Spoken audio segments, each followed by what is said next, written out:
എന്നെ സ്നേഹിക്കുന്ന എല്ലാരെയും ഞാൻ വഞ്ചിക്കുകയാണ് അല്ലേ ഡെന്നിസ്? അതെ. എന്നിട്ട് മുഴുവൻ സ്നേഹവും ആമി മറ്റൊരാൾക്ക് നൽകുന്നു. ഒരു ഹൃദയം സ്വന്തമാക്കാൻ ഒരുപാട് ഹൃദയങ്ങളെ കുത്തിമുറിപ്പെടുത്തുന്നു. എന്നിട്ടും ഒടുവിൽ എനിക്കൊന്നും കിട്ടുന്നില്ലല്ലോ ഡെന്നിസ്. കരയാൻ പാടില്ല. ഇനിയും ഏറച്ചിരിക്കുന്ന മുഖവുമായി ഒരുപാട് അഭിനയിക്കാനുണ്ട് ആമിക്ക്. കണ്ണീര് വീണാൽ ആമി മുഖത്തണിഞ്ഞിരിക്കുന്ന ഈ മാസ്കില്ലേ, അത് ഇളകിപ്പോവും.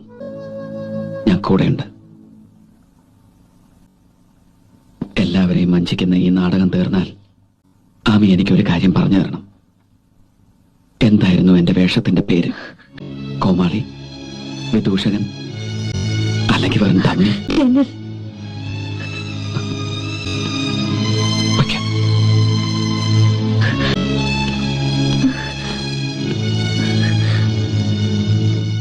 നിരഞ്ജനെ ഞാൻ കണ്ടിട്ടേ ഇല്ലായിരുന്നെങ്കിൽ ഡെന്നിസ്, ഞാൻ നിങ്ങളെ മാത്രമേ സ്നേഹിക്കുമായിരുന്നുള്ളൂ. അത്രയ്ക്ക് നല്ലവരാണ് നിങ്ങൾ.